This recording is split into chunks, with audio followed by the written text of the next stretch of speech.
痰多咳嗽一个中成药，清肺化痰，从支气管炎到肺结节都适用。大家好，我是中医王大夫。你有没有喉咙里面总卡着痰，咳也咳不干净，尤其是早上起来特别严重的情况？要是平时还伴随着胸闷、气短、后背发凉，一吹冷风咳嗽更厉害的问题，那今天我要分享的这个中成药可千万要收藏好了。在分享之前呢，大家要知道，在中医看来这些情况多是痰湿在捣乱，而痰湿的形成和肺、脾、肾三个脏腑的亏虚密切相关。这脾虚会导致运化水湿无力，在体内聚集成痰，因此脾被称为生痰之源。然后肺气的亏虚会让痰浊更容易的停滞在肺里面，导致咳嗽、气喘，所以肺也叫储痰之器。而肾呢，则被称为生痰之本。肾阳的亏虚会导致水液泛滥成痰，还会影响脾胃的运化。那今天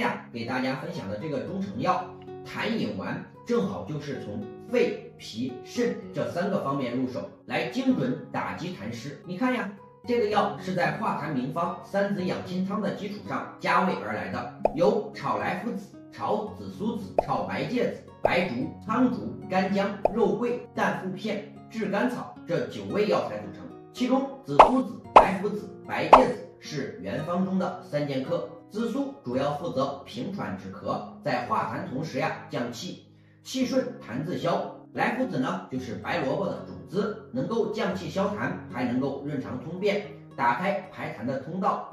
它俩的药性都很平和，而白芥子的药性则更厉害一些，专克肺里面的顽固痰湿。三者联手，能够把肺里面的痰浊给清理得干干净净。然后白术、苍术负责健脾燥湿，清理脾胃里面的湿气，切断生痰的源头。接着是干姜、肉桂和附子，这3味药擅长温补，能够把脾肾里面的阳气给补足，把痰湿给蒸发掉。剩下的炙甘草既能够调和诸药，还能够增强健脾的作用。这些药组合在一起，温阳化湿，改善脾肾亏虚、肺湿宣降的问题，精准的切断了痰湿产生的3大源头。不管你是寒痰型支气管炎，还是痰瘀枯竭引起的肺结节，痰饮丸都能够起到不错的改善作用。最后要提醒大家，中医讲究辨证施治，每个人的体质和病情都不一样，用药一定不能够随意，要根据个人情况灵活的调整。好了，我们今天的分享就到这里，我是王医生，我们下期再见。